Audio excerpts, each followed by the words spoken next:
감사합니다. 기도하겠습니다.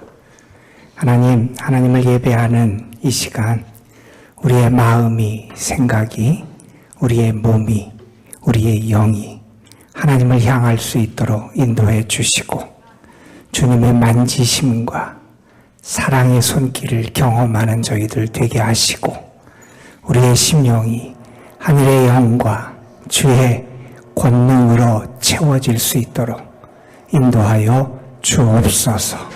예배를 드리며 하나님을 가까이 하는 행복을 경험하게 하여 주시고, 하나님이 나의 하나님이 되시고 나의 주님이 되심을 고백하며 주님 앞에 서는 저희들 되게 하옵소서. 예배를 통하여 주님을 만나 주의 사람으로 새롭게 빚어지고 세워지는 은혜가 있기를 소망합니다. 주님 함께 주옵소서. 주의 말씀을 전하고 듣습니다. 주의 영이 부족한 것을 가르쳐주시고 하나님의 뜻만이 선포되고 하나님의 기뻐하시는 은혜의 역사만이 나타나게 하여 주옵소서. 주의 영이 이 시간도 친히 역사하셔서 우리의 심령이 옥토가 되게 하여 주시고 말씀의 자라 30배, 60배, 110배의 결실을 맺을 수 있도록 은혜로 인도하여 주옵소서. 우리 구주 예수 그리스도의 이름으로 기도드리옵나이다. 아멘. 우리가 무슨 일을 할 때 어떤 사람과 일을 하느냐라는 게 중요하지요. 우리가 일을 할 때 좋은 동역자와 함께 일하는 것 정말 큰 축복이 아닐 수 없습니다. 다른 것을 잘 갖추고 준비를 잘 한다고 할지라도 내가 일하는 사람과 손발이 맞지 않으면 일을 그르칠 수도 있고요. 내가 바라는 결과를 내가 얻지 못할 수도 있기 때문에 우리는 누구와 함께 일하느냐라는 게 우리의 삶에서 정말 중요한 그런 문제라고 말할 수 있을 겁니다. 바울과 디모데가 자신들을 나타내면서 표현한 표현 가운데 고린도후서 6장에 이런 표현이 나옵니다. 그들은 자신을 뭐라고 소개하냐면 우리는 하나님과 함께 일하는 사람이다. 나는 누구냐? 나는 하나님과 함께 일하는 사람이다. 나는 하나님의 일에 관계된 사람이고 하나님의 일에 참여한 사람이고 나는 일을 무엇을 할 때 다른 누구와 함께 살아가고 행하는 사람이 아니라 하나님과 함께 일하는 사람.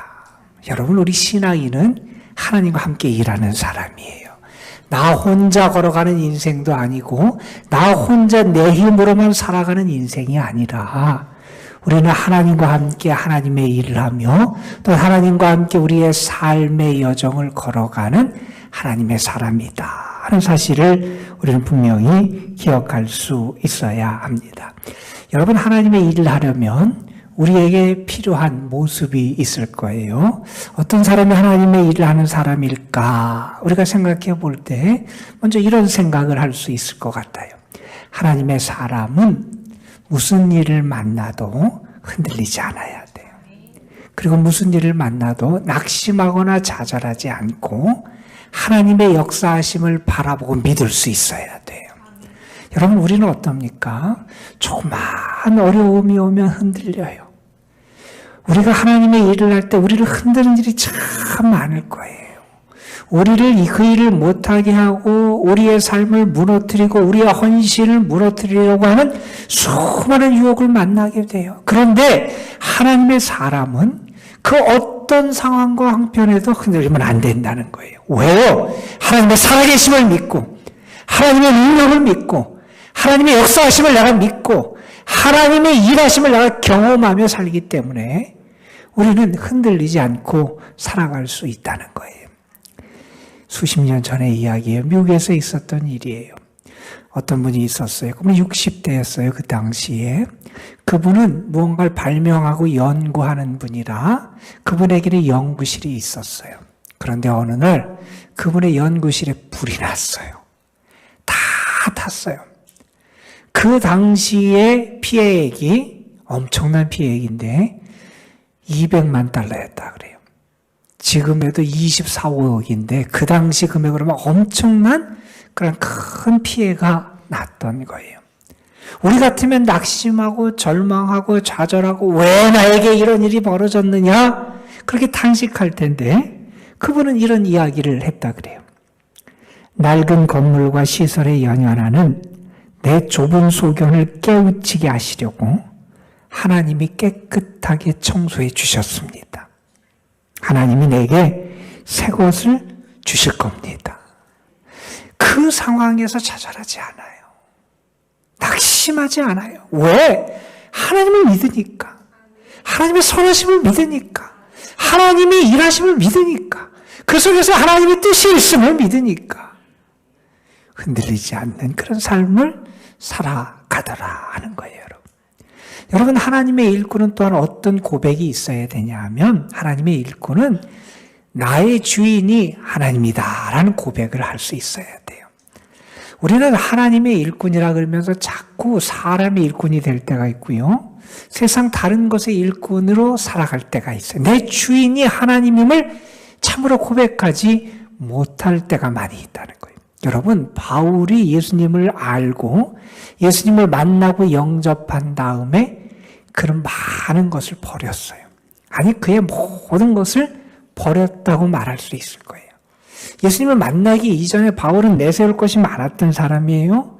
그동안 그를 떠받쳐줬던 게 많았던 사람이에요. 그런데 그는 어떻게 하느냐? 예수님을 만난 다음에 그의 지위, 그의 학식, 그의 가문, 그가 가지고 있는 모든 것을 다 버립니다. 어찌 보면 예수님을 만난 다음에 그는 아무것도 없는 정말 처참하고 불행한 지경에 처한 사람이라고 말할 수 있을지 몰라요. 그런데 그는 이렇게 말하지요. 아무것도 없는 자 같으나 모든 것을 가진 자다. 이런 얘기를 해요. 아무것도 없는 것 같아요. 그런데 나는 모든 것을 가진 사람이라고. 왜요? 나의 주인 되시는 하나님이 나를 채우실 것을 믿어요. 내가 주를 위해서 버리고 내려놓을 때 주님이 나를 존귀하게 여기시고 나를 통하여 역사하시고 일하심을 믿는 거예요. 여러분, 내가 주의 소유가 됐습니다. 바울이 고백하죠. 우리는 사나 죽으나 주의 것입니다. 나의 주인이 하나님이십니다. 이 고백을 하는 사람이 진짜 주님의 일꾼이 될 수 있다. 이렇게 말할 수 있을 겁니다. 여러분, 일꾼 그러면 우리에게 주는 그런 느낌은 그렇게 자랑스럽거나 좋은 호칭은 아닌 것 같아요. 우리에게는 어떤 인식이 있냐면 머슴, 종 이런 개념이 우리에게 있기 때문에 우리는 일꾼 그러면 그다지 자랑스럽지 않은 호칭처럼 여기게 돼요. 그런데 여러분, 세상은 그렇게 여길지 모르지만 성경은 일꾼을 참 귀한 사람으로 우리에게 나타내줘요. 바울이 에바브라라고 하는 사람을 골로새 교인들에게 소개하면서 이렇게 소개해요. 그는 그리스도의 신실한 일꾼이다. 이것은 참 자랑스럽고 당당하고 존귀한 호칭이라는 거예요.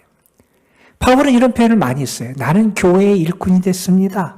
나는 복음의 일꾼이 됐습니다. 나는 그리스도의 일꾼이 됐습니다.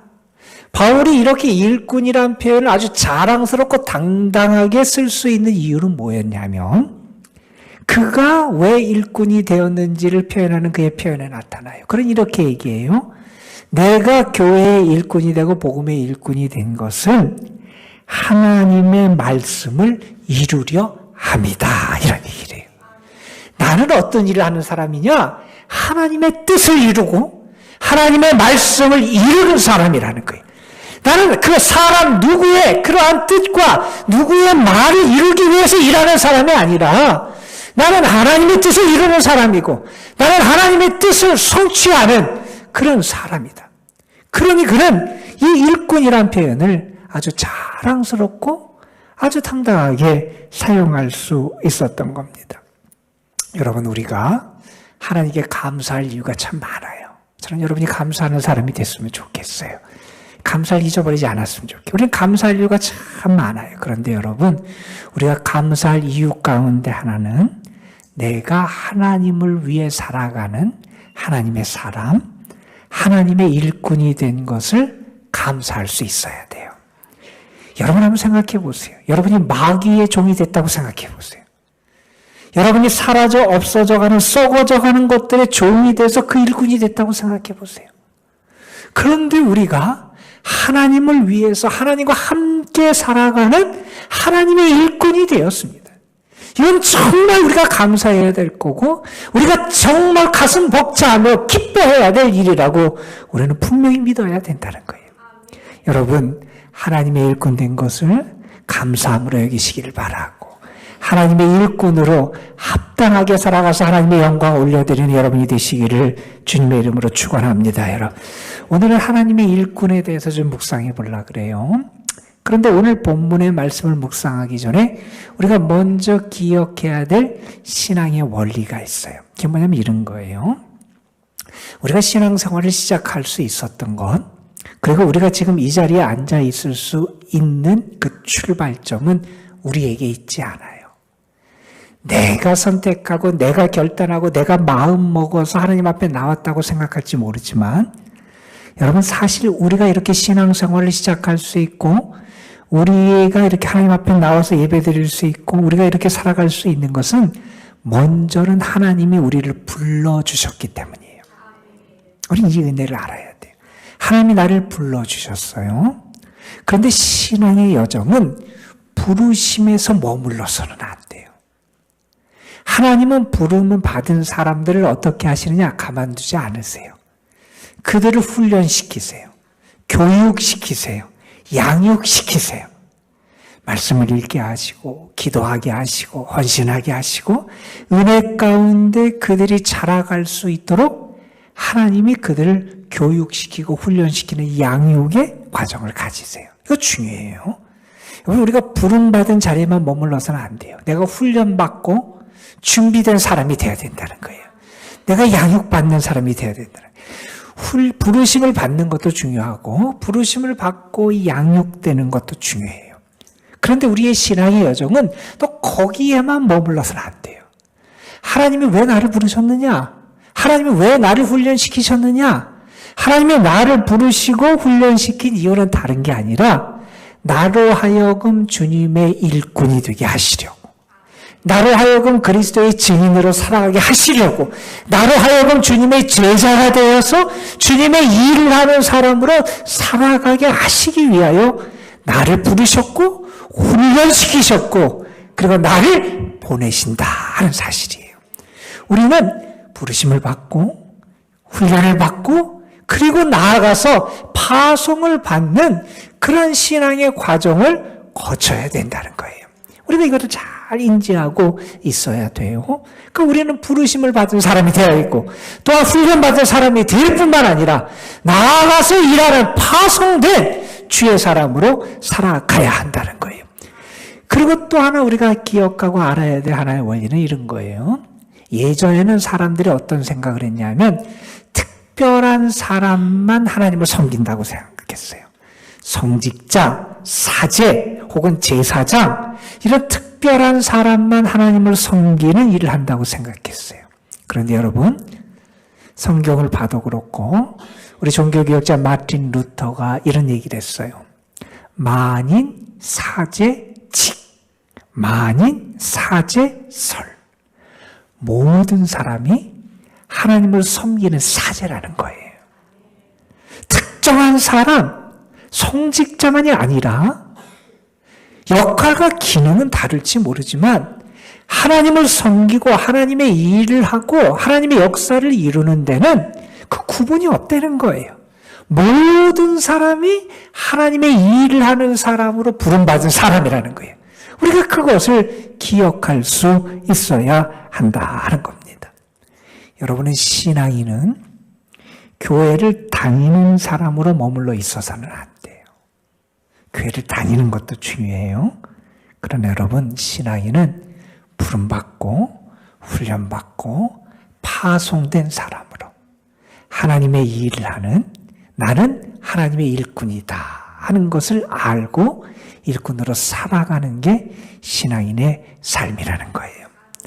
여러분, 레위기 8장 말씀을 우리가 읽었어요. 이 레위기 8장은 제사장에 대한 이야기를 해주는 말씀이에요. 여러분, 이스라엘의 공적인 예배가 언제 시작되었을까? 우리가 성경을 보면 물론 그 이전에도 아브라함도 그렇고 이삭도 그렇고 하나님 앞에 개인적으로 단을 쌓고 하나님을 예배하는 예배의 삶을 살았지만 이스라엘 공동체가 공적으로 예배를 드리기 시작한 것은 출애굽 이후였어요. 그들이 하나님의 산에서 하나님의 법을 받고 하나님과 언약식을 체결하고 하나님이 그들로 하여금 성막, 회막을 지어서 하나님께 봉헌하게 했어요. 그때부터 이스라엘의 공적인 예배가 시작이 됐어요. 그 예배는 그래서 사람이 만들고 세운 제도가 아니라 하나님이 세우시고 지시하신 제도였고 하나님이 우리를 만나시기 원해서 만든 게 예배라는 거였어요. 그런데 이 예배를 위해서 하나님이 그 일을 섬기는 사람으로 세운 사람들인데 그들은 제사장들이에요. 그 제사장들과 관련된 말씀을 해주는 게 이 레위기 8장 9장의 말씀이에요. 자, 이렇게 말하면 여러분 가운데 그렇게 생각하는 분이 있을지도 모르겠어요. 아, 그거는 제사장에게 주신 말씀이니 나는 제사장이 아니니까 나와 상관이 없으려니 이런 생각을 할지 모르지만 여러분, 이 말씀은 제사장을 위한 말씀이기도 하지만 아까도 말씀드렸듯이 우리 모두가 사제라는 거예요. 우리 모두가 제사장이래. 우리는 거룩한 나라, 주의 소유된 백성, 하나님의 왕 같은 제사장으로 부름받은 사람이라는 거예요. 그래서 이게 나에게 주시는 주의 말씀이다. 이렇게 생각하면서 오늘의 말씀을 여러분이 대하셨으면 좋겠고, 오늘 말씀을 읽으면서 내가 어떻게 해야 주의 일을 잘하는 주님의 일꾼이 될 수 있을까? 내가 어떠한 준비를 해야 주의 선하고 신실한 일꾼이 될 수 있을까? 무엇이 나를 주님의 일꾼, 하나님의 일꾼으로 만드는 걸까 하는 것을 우리가 함께 고민하면서 오늘 말씀을 함께 나누기를 원합니다. 오늘 말씀해 보면 오늘 8장 전체를 읽고 싶었지만 36절까지 너무 길어서 앞부분만 읽었어요. 오늘 말씀을 우리가 함께 읽은 말씀에 보면 이런 얘기가 나와요. 하나님이 모세에게 말씀을 하시는데 어떤 말씀을 하냐면 자, 먼저 아론과 아론의 아들들, 그의 자손들을 모으라는 거예요. 데리고 오라는 거예요. 그리고 그들을 어디에 세우느냐? 이스라엘 회중을 회막 앞에 모아서 그 앞에 아론과 아론의 자손들을 세우라는 거예요. 지금 다시 말해서 아론도 있고 그의 아들들도 있고 그리고 이스라엘 백성들이 회막문 앞에 서 있어요. 자, 하나님이 이런 말씀을 하시는데 우리가 이 말씀을 그냥 읽으면 아, 하나님이 사람들을 모으라고 하시는구나. 이렇게 가볍게 읽고 지나갈 수 있는데 오늘 말씀에는 하나님의 놀라운 은혜가 담겨 있어요. 여러분, 우리가 출애굽기를 읽어보면 먼저 하나님께서 어떤 계획을 가지고 계셨냐면 아론과 그의 자손들을 제사장 삼겠다. 이런 계획을 하나님 가지고 계셨어요. 그런데 이 하나님의 계획이 아론의 잘못, 그의 죄 때문에 계획대로 실현되지 못하는 일이 벌어져요. 그가 어떤 죄 잘못을 범했냐면 모세가 하나님을 만나게 하나님의 산에 올라가 있는 동안 이스라엘 백성들이 불안해하고 조급해하면서 우상을 만들잖아요. 금송아지를 만들잖아요. 그때 아론이 중요한 역할을 감당해요. 자, 하나님이 진노하시잖아요. 이스라엘을 심판하십니다. 그 심판이 아론에게도 임해요. 물론 아론이 목숨을 부지하지만 아론에게 어떤 심판이 임하게 되냐 하면 그 사건 이후에 이스라엘에서 중요한 일은 뭐냐 하면 하나님이 성막을 지시하셨고 하나님이 지시한 대로 성막을 만들어서 이스라엘이 하나님께 봉헌하는 일이 그 다음에 벌어져요. 여러분, 이 성막이 뭐예요? 하나님이 이스라엘과 함께하는 상징이에요. 하나님이 이스라엘을 만나시는 곳이에요. 성막은 하나님의 계시가 임하는 곳이에요. 그 성막은 하나님을 섬기는 곳이고 제사장들이 일해야 될 곳도 바로 그 성막이에요. 그러니까 성막은 하나님이 임하시고 하나님의 일을 하고 하나님을 만나는 곳인데 그 성막을 만들고 봉헌하는 일에 아론과 그의 자녀들이 철저하게 배제가 돼요. 제사장으로 세워져야 될 사람들인데 하나님이 임하시고 하나님이 함께 하시고 하나님이 예배하고 섬기는 그 일을 하기 위해서 준비하는 그 성막을 만드는데 아론과 그의 자손들이 다 배제됐다는 거예요. 자, 그랬는데 이제 하나님이 뭐라고 말씀하세요? 그 아론을 그의 아들들과 함께 회막문 앞에 이스라엘 백성 앞에 세우라는 거예요. 그러면서 어떻게 세우라 그러냐? 제사장이 입는 옷을 준비하고 제사장에게 부을 관유를 기름을 준비하고 하나님 앞에 드릴 제물 예물을 준비해서 이스라엘 백성 앞에 서라는 거예요. 여러분 이 말은 뭡니까? 이제 하나님이 아론과 그의 자손들을 다시 하나님의 제사장으로 삼으시겠다는 거예요. 이 말은 뭡니까?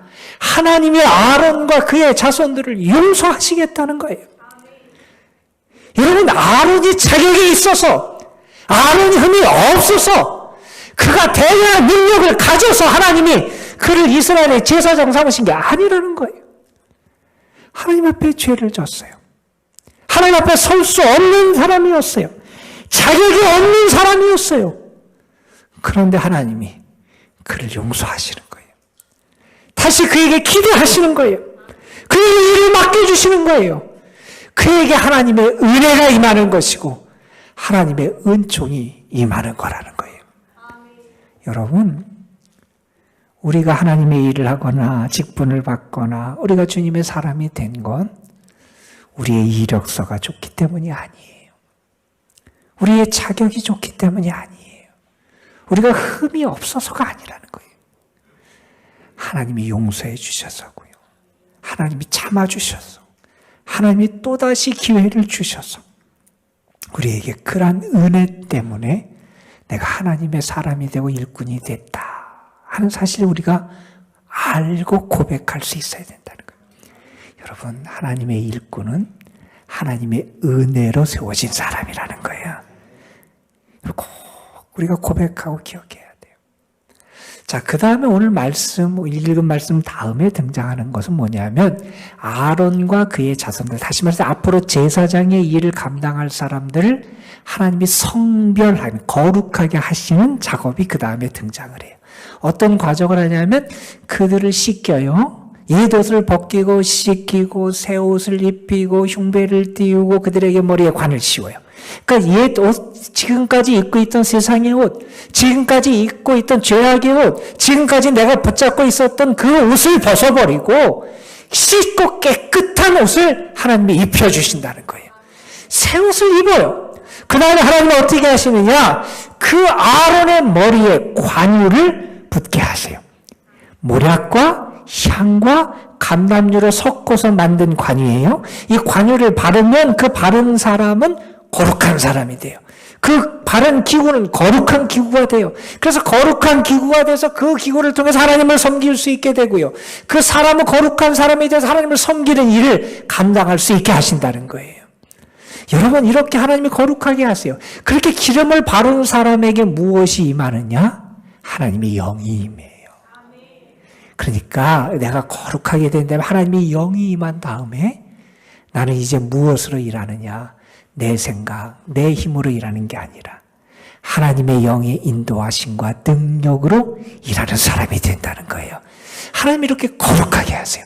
우리 하나님의 일꾼이 된 것, 내가 부족하고 죄악이 있고 아무것도 아닌 존재인데 하나님이 나를 씻기시고 새 옷을 입히시고 나를 거룩하게 하신 거예요. 여러분.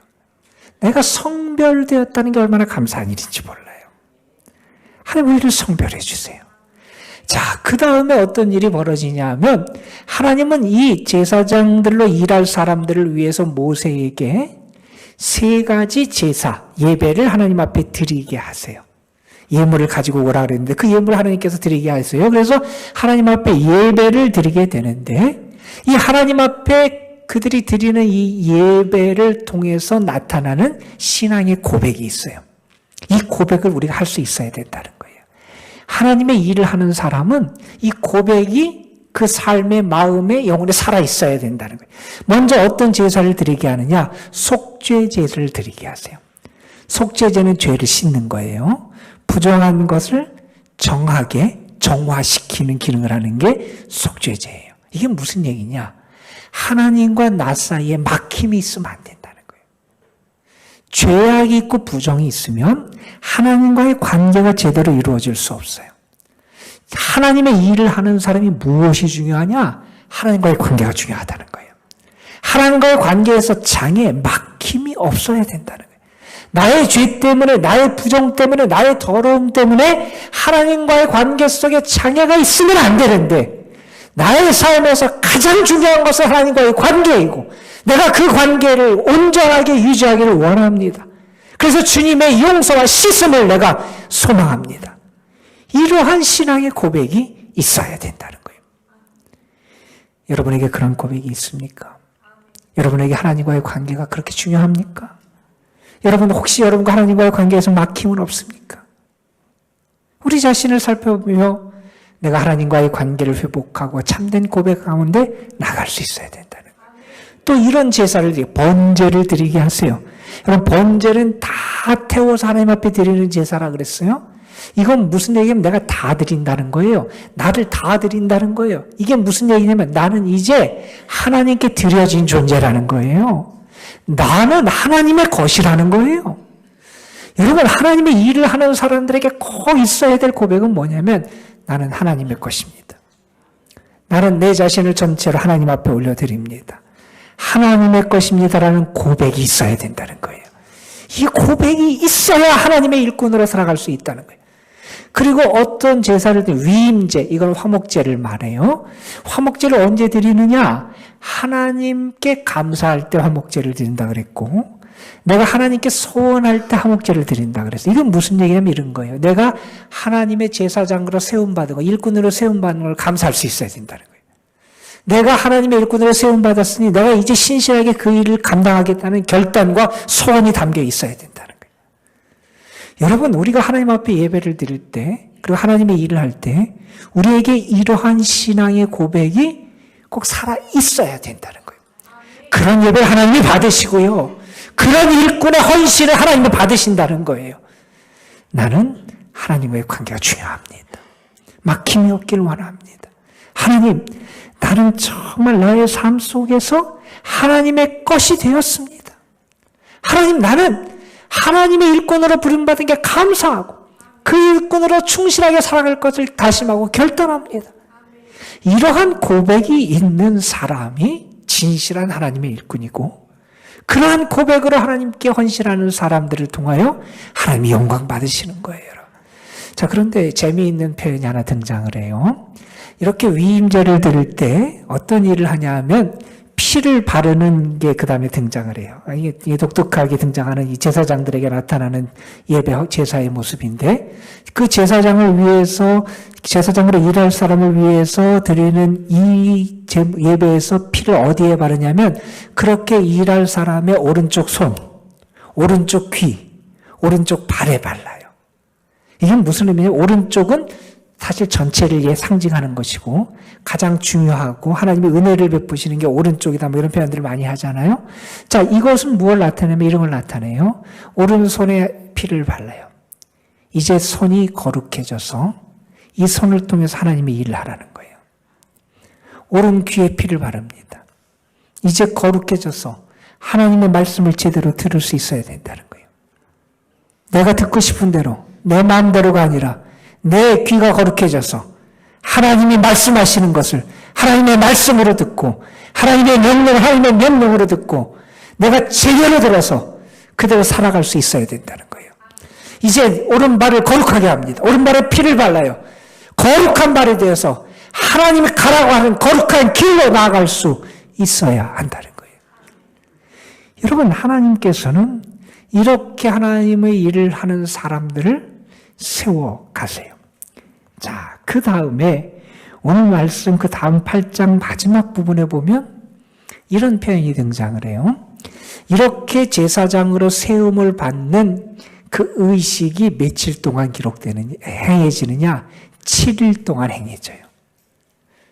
우리 같으면 한두 시간이면 충분할 것 같은데 일주일 동안이나 이 일을 하세요. 그래서 그가 거기에 일주일 동안 머물러야 되고 이런 표현이 되니까 하나님이 이 7일 동안 이 위임식을 갖게 하세요. 이게 무슨 얘기냐면 이런 의미가 있어요. 여러분 성경에서 7은 완전수예요. 그리고 하나님이 세상을 창조했을 때도 7일 동안 창조하셨어요.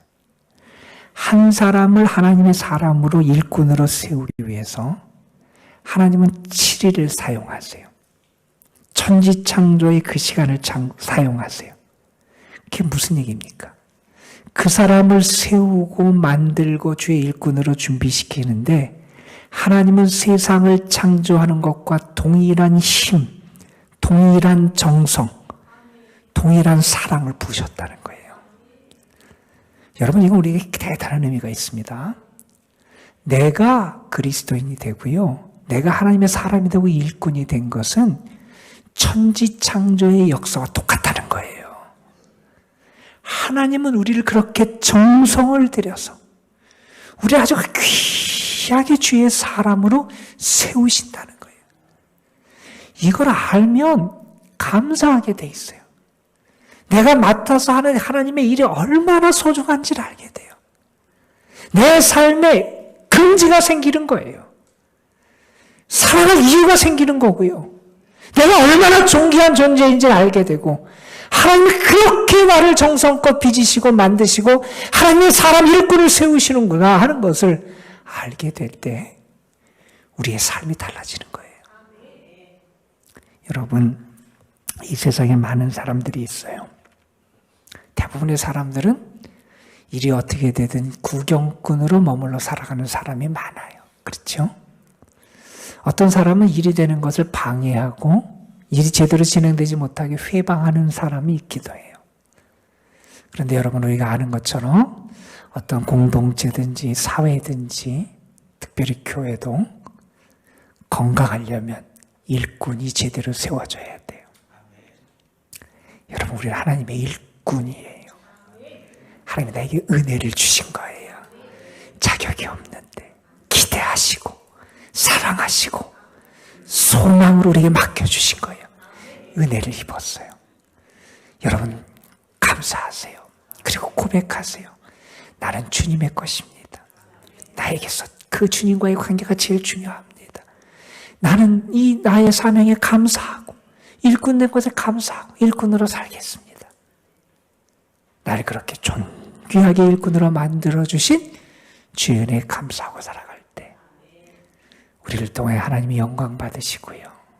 하나님의 은혜의 역사가 우리를 통해 더 충만하게 나타날 줄로 믿습니다. 내가 일하는 거 아니에요. 하나님이 나를 기대하셔 세워주셨으니 힘도 주실 거고요. 내가 실패하고 실수하고 잘못할지라도 하나님이 또한 그것을 새롭게 빚으셔서 하나님의 역사를 이루어 주실 거예요. 우리가 하는 건 뭐냐? 하나님을 믿고 하나님의 일꾼 된 것을 감사하며 나의 삶을 일꾼으로 성실하게 최선을 다해서 살아가는 것. 그게 우리가 해야 될 모습이다라는 거예요. 여러분에게 부탁을 드립니다. 주님이 핏값으로 여러분을 사셨어요. 주의 소유 삼아주셨어요. 기대하시고 맡겨주셨어요. 주의 일을 하는 신실한 일꾼으로 이 한 주간 승리하시는 여러분이 되시기를 주님의 이름으로 축원합니다. 우리 찬양 한 곡 부르죠. 주가 일하시네. 날이 저물어 갈 때 빈들에서 걸을 때 그때가 하나님의 때 내 힘으로 안 될 때 빈손으로 걸을 때 내가 고백해 여호와 이래.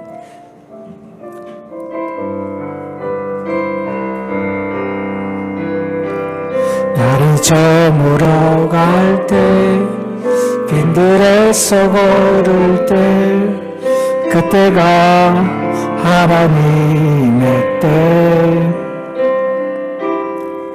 내 힘으로 안 될 때 빈손으로 걸을 때 내가 고백해 여호와 일. 날이 저물어 갈 때 날이 저물어 갈 때 빈들에서 걸을 때 그때가 하나님의 때